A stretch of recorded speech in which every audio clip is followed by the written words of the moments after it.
ओम नमः सिद्धिभ्यः। नमो अरिहन्ताणं। नमो सिद्धाणं। नमो ऐर्याणं। नमो वज्रायाणं। नमो लोये शुभसाहुणम्। नमः श्रीवर्धमानाय निर्धूत्मकलिलात्मने सालोकानं त्रिलोकानं विद्यादर्पणयते। चेतिले चेतन चेत्या विना किम चालसी।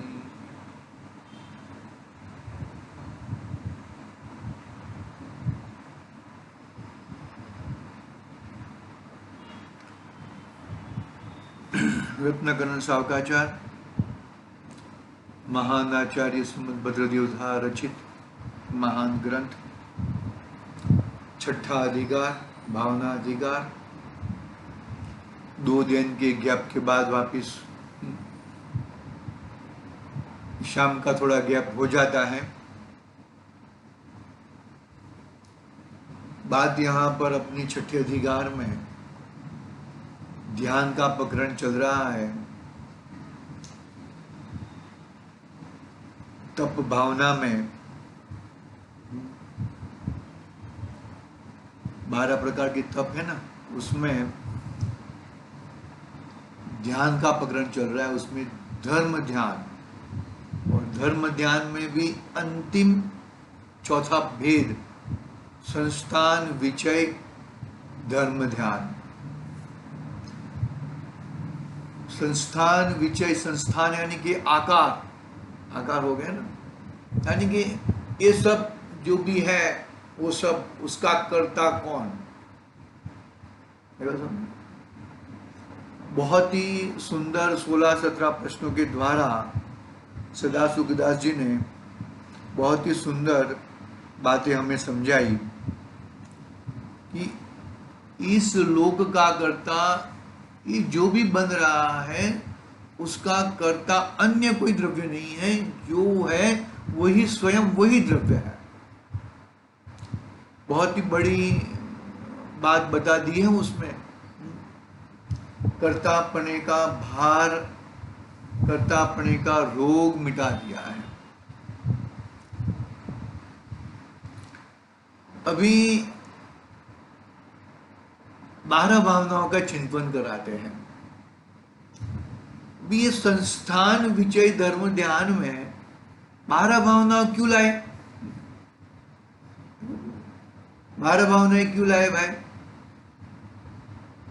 भाई ये अनित्य असरण आदि जो 12 भावनाएं हैं, नित्य वो तू स्वयं है, अनित्य है वो बाहर की चीज है।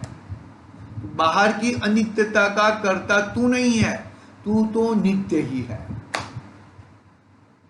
बाहर में अशरण, बाहर का शरण नहीं है, तुझे तो तेरा आत्मा का ही मेन बात बता रहा हूं मैं आपको। तुझे तो तेरे आत्मा का ही शरण करना है। तू तेरे स्वभाव के शरण में चला जा तो सब शरण आ गए।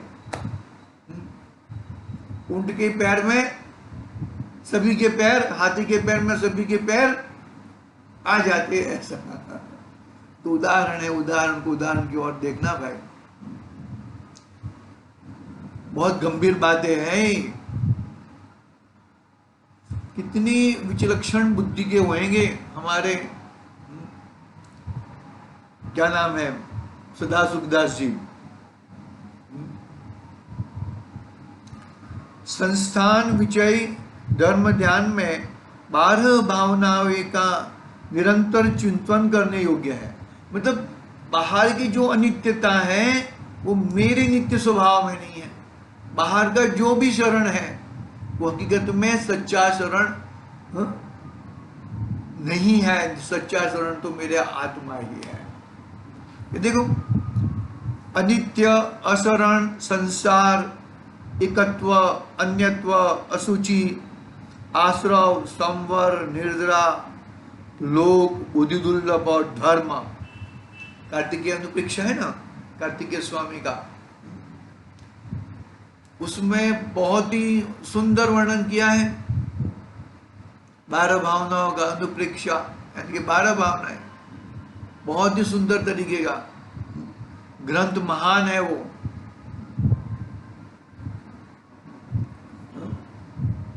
अनित्य, अनित्य मैं नहीं हूं अशरण, मैं तो मैं, मेरा ही शरण, वो मेरा शरण है। संसार, एक घर बार मकान, पत्नी, धर्म पत्नी, लड़का लड़की, नौकरी धंधा, वो सब संसार नहीं, उनको अपना मानना वो संसार है। वो संसार नहीं है, वो तो परद्रव्य है, अन्य द्रव्य है।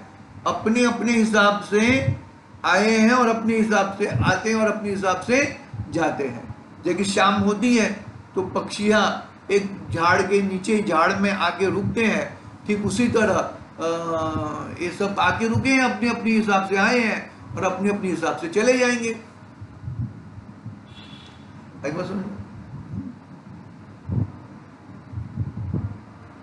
इस संसार एकत्व,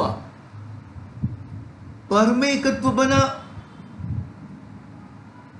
पर में एकत्व बना, वो संसार नहीं है, मेरे में ही एकत्व बना, मेरे में ही एकत्व बना, अन्यत्व बना। मैं कभी अन्य रूप नहीं होता हूं, अन्य मेरे रूप नहीं होता है। असुचि आदि है ना, असुचि, तू तेरा सूची स्वभाव को छोड़ा, बाकी सब असूचि है। तूने अपना सूची स्वभाव को पकड़ ले, अपना सूची स्वभाव को छोड़कर बाकी सब असूचि है। संवर, मैं कौन हूं, निर्जरा, उसमें ही स्थिरता, लोक भावना आ गई, बुद्धि दुर्लभ भावना आ गई, और धर्म भावना। देखते हैं, पढ़ते हैं हम, भगवान तीर्थंकर भी उनका स्वभाव विचार कर संसार शरीर भोगों से विरक्त हुए हैं, इसलिए ये भावनाएं वैराग्य की माता है, वैराग्य की जननी है। कौन है ये? वैराग्य की जननी है। वैराग्य प्रेरक और ज्ञान प्रेरक है ना। पहली 6 भावनाएं वैराग्य प्रेरक है और बाकी की 6 भावनाएं ज्ञान प्रेरक है।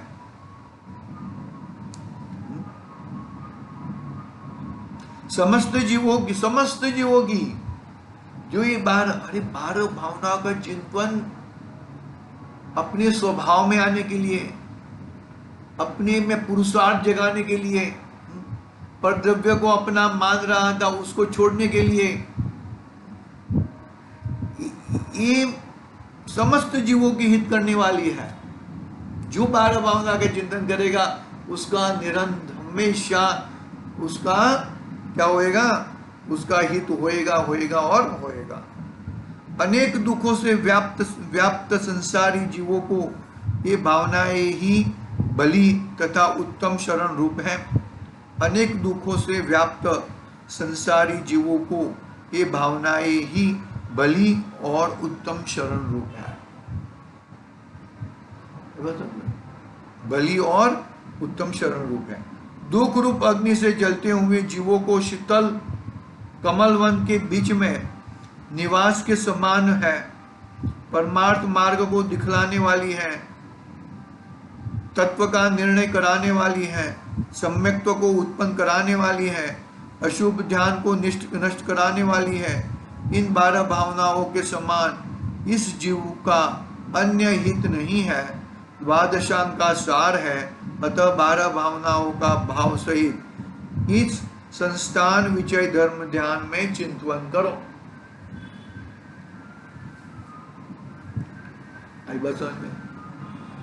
बात को इतनी अच्छी तरह से समझ लो कि ये जो 12 भावना के चिंतन, प्रत्येक ज्ञानी जीव 12 भावनाओं का चिंतन करता है।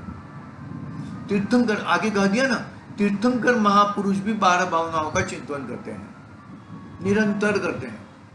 मुनिराज तो अखंडपणे करते हैं, लेकिन श्रावक, ज्ञानी पुरुष, ज्ञानी कहो, श्रावक कहो, उनका आगे पीछे होता है।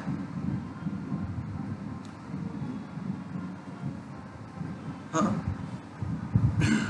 देखो, दुख रूपी अग्नि से जलते हुए जीवों को शीतल कमल वन के बीच में निवास के समान है। परमार्थ मार्ग को दिखलाने वाली है, तत्व का निर्णय कराने वाली है, सम्यक्त्व को उत्पन्न कराने वाली है, सम्यक दर्शन को उत्पन्न कराने वाली है, अशुभ ध्यान को नष्ट कराने वाली है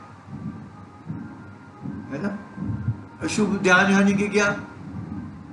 ये मेरा है, मैं उसका हूं, वो मेरा होने वाला है, मैं उसका होने वाला हूं। अशुभ ध्यान को नष्ट करने वाली है। इन 12 भावनाओं के समान इस जीव का अन्य हित नहीं है, द्वादशांग का सार है। अतः 12 भावनाओं का भाव सहित इस संस्थान विजय धर्म ध्यान में चिंतन करो। इस संस्थान विजय धर्म ध्यान में चिंतन करो। आगे, अनित्य भावना। पहली भावना कौन सी? अनित्य। अनित्य भावना का स्वरूप इस प्रकार विचारना चाहिए। देव, मनुष्य, तिर्यंच ये समस्त ही जल के बुदबुदे के समान, झाग के पुंज के समान विनाशिक है। देखते देखते ही विलयमान होते चले जाते हैं। ये समस्त रुद्धि संपदा परिकर स्वप्न के समान है। इस प्रकाश विनश्यते है, जैसे स्वप्न में देखी हुई वस्तु फिर नहीं दिखाई देती। इस जगत में धन, यौवन, जीवन, परिवार समस्त क्षण भंगुर है।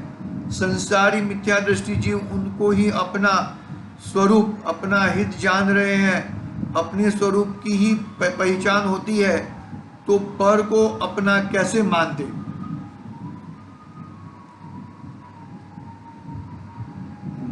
क्या कहते हैं यहां पर? देखो, अनित्य भावना का स्वरूप विचार कर रहे हैं। जो भी है, देव, मनुष्य, तिर्यंच ये समस्त जल के बुदबुद के समान है।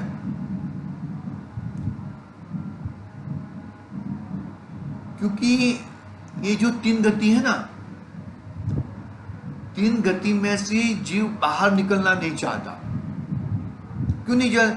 मतलब नरक गति की अपेक्षा से ये गतियां ठीक है। ठीक है यानी कि सुखरूप नहीं,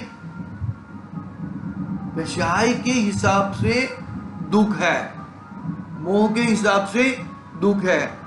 हम थोड़ा टाइम ब्रेक लेते हैं।